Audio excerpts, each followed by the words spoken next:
Oh my god. Ooh, the pale floating head. Hello, my friends, and welcome to the show. Alright, now what the fuck are we talking about? Oh yeah, the Siege of Jadotville. Okay, we're gonna talk about that in a second. I really have to take a shit. Well, the downstairs neighbors are smelling that through the walls. Hey, Milo. Hey, no, my boy. Stay here. So the Siege of The Siege of Jadotville has to be probably one of my favorite battles in history. Look how cute that face is. Look how cute that face is. Good boy. Alright, so he's gonna sit there until I raise my voice and he freaks out. Oh, no, don't. It's okay. I'm not gonna electroshock you like Hassan Piker does his dog. The Siege of Jadotville, without hyperbole, has to be my favorite battle in history. It is my fixation. One of my many fixations, actually. But I'm going to spare you a lot of the boring details and just tell you why I love this battle so much. So it's during Cold War era. The Congo is in like the middle of a civil war. And the conflict that's going on there is one of the many powder kegs that can turn the Cold War into World War III. So the UN is trying everything in their power to prevent that from happening. And their options of troops to send there is very limited because that part of the world is not really appreciative of intervention, given its history of colonialization from Western powers. But the UN feels that it has to step in, but it knows it can't send a military. My cat is trying to rip the spacebar out of my keyboard. Hold on, baby. Okay, you can't do that. No, you can't do that. He has such a fixation with my keyboard because he watches me play games and shit, and he sees me, spamming the keyboard to jump and everything, and he gets so fixated on it. He sits in my lap right here with his back legs, and his front paws are on the desk, and he just watches me play with the keyboard, and while I'm playing, he'll just start smacking it. And then all my buddies go, "Why is our roamer jumping up and down the hallway with blissful ignorance, signifying to all the attackers on his immediate position? It wasn't my fault, it was this fluffy little fucker." Oh no. So the UN realizes that they have to do something about it. Ow! Why'd you bite me? Why'd you do that? Why'd you do that? Am I not paying enough attention to you? You're literally in my face. You're getting all the attention ever. He's a very spoiled boy, as you could tell by his girth. So the UN is being very careful in which soldiers it pulls from which countries, as many of the powers in the UN at some point or another have occupied another nation's territory, all with the exception of a few, one of them being Ireland. So the UN takes 155 pale Irish bastards who have only ever seen cloudy skies and put them in the Congo, right below the fucking equator. These boys couldn't spell sun if you wrote it in front of them.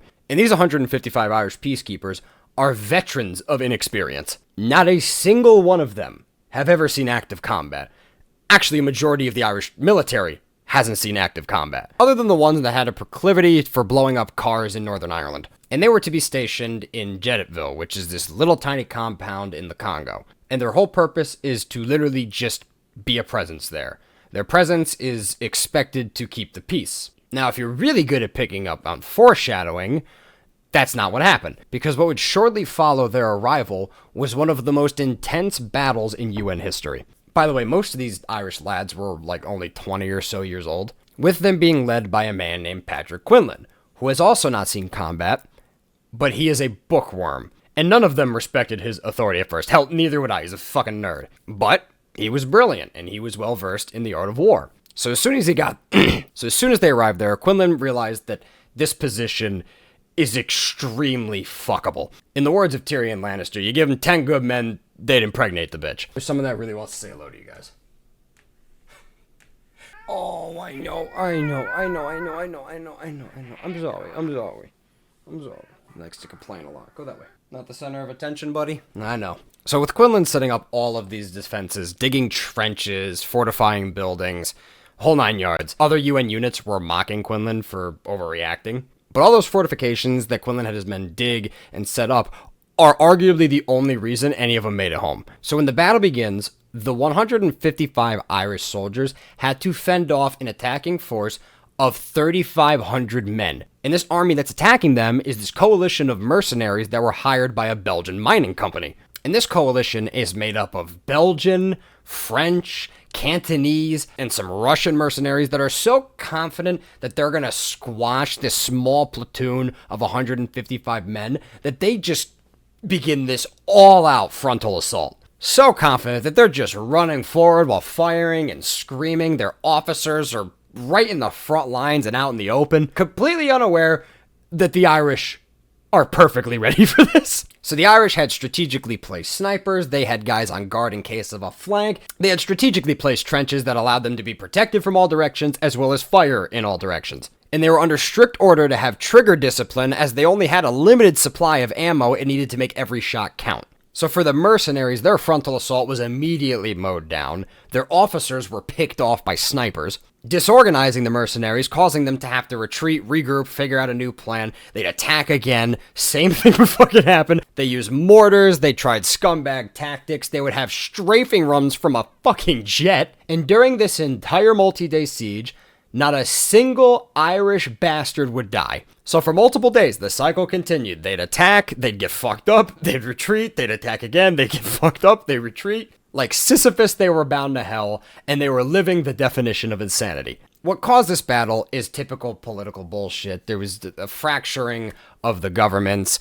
and this one province, they had their own new leader. He was saying he was the president, that they were seceding, forming their own country. He nationalized the fucking mining companies and sold all the profits. Had this Belgian company come in and run the show. So they hired all these mercenaries to try to defend all the shady shit they were doing. I could give you specific names and dates and details, but it doesn't matter. What matters is 155 Irish chaps held off an army of 3,500, and not a single one of them died. They did not surrender. Quinlan actually negotiated a ceasefire, which allowed his men to be captured, imprisoned, and then 6 months later, they were all allowed to return home to Ireland. They had some injured casualties, but every single one of them made it home. This happened during the Cold War, and the story was never publicly told until the mid-2000s, because to the UN, this was a fucking political disaster. For one, they were worried that this could turn the Cold War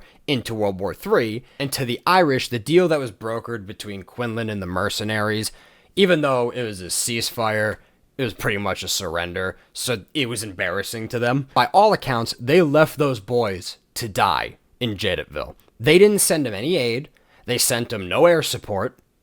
Actually, no, that's a lie. They did try to send a helicopter, I believe, but it was just like a rescue helicopter to pick up some of the wounded, but that ended up getting shot down, I believe. But again, nobody died. So their story was never told. They were instructed to never talk about it, and it all became public knowledge after a book was released, some documentaries, and then a movie in 2016 called The Siege of Jadotville, which I highly recommend you watch. It's not entirely historically accurate, but it is a really fucking good war movie. But the Irish ended up killing over 300 of the mercenaries and didn't lose a single man. That's just an incredible story. And for them to be imprisoned and then releasing all of them to get back home. And if me telling you all of this wasn't impressive, just to put it all into perspective, you have inexperienced men who've never seen combat, led by a guy who's never seen combat and just read some books, that's used to Irish weather, with Irish skin at the equator, literally getting sunburned within 15 minutes of sunrise, setting up military defenses that rival the front lines in 1917, pushing back a frontal assault multiple times from an army 20 times their size, while being shelled by artillery in strafing runs from a jet, on the literal bare minimum of food, water, and ammunition it would take to supply an army of 155 men, for multiple days, taking out 300 of their guys and not losing a single one of yours. While the people who sent you there would prefer that you all died because it would be easier to cover up. I'm sorry, if you don't think that's really cool, go back to doom scrolling TikTok. Meanwhile, they're in 100+ degree heat and they're Irish, and the story was covered up because the UN was embarrassed, plus they didn't want to start World War III, the Irish didn't want a surrender story, and the political fallout of all of this would be massive. The soldiers were ignored, denied medals, and were even labeled as cowards by their government, and for over 50 years, they got zero recognition until 2016, when they were actually formally honored, conveniently around when the movie came out, and for decades, Quinlan was seen as a disgrace for surrendering, when modern analysis unanimously agreed that every decision he made was perfect